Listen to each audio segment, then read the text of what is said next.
March 2021, a year on from the coronavirus disrupting the lives of everyone in the UK.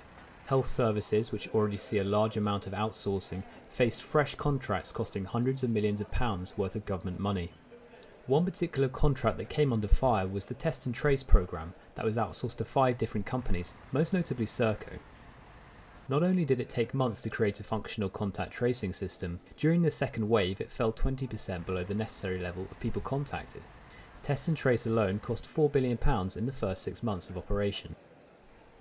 Governments since the 1980s have continued to outsource services on a larger and larger scale. It has been argued that this is for both practical and ideological reasons. It began to grow as a tool of public management and for delivering public services during the Thatcher government.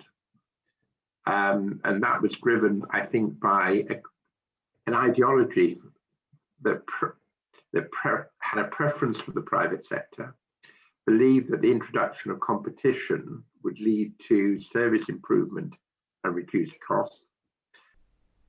The vaccine rollout, on the other hand, delivered largely by the NHS, has been met with great success and seems like a counter-argument to outsourcing the COVID response. Critics point to this to argue that the practice can in fact be more expensive and inefficient.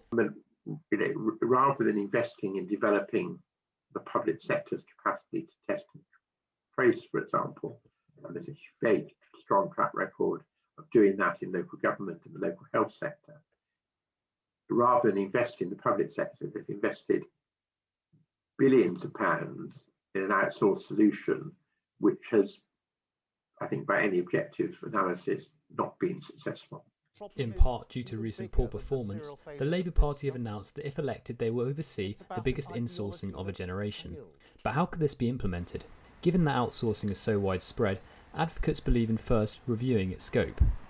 What we call a doomsday book, where all significant public sector contracts would be recorded, their value, who was involved in delivering them, information on the term, the time period, but also on performance.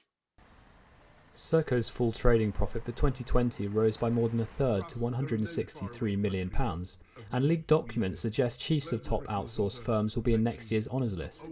Though there is increasing support on both sides of Parliament to dial down outsourcing, the current government shows no signs of changing the system. Kershaw, City International.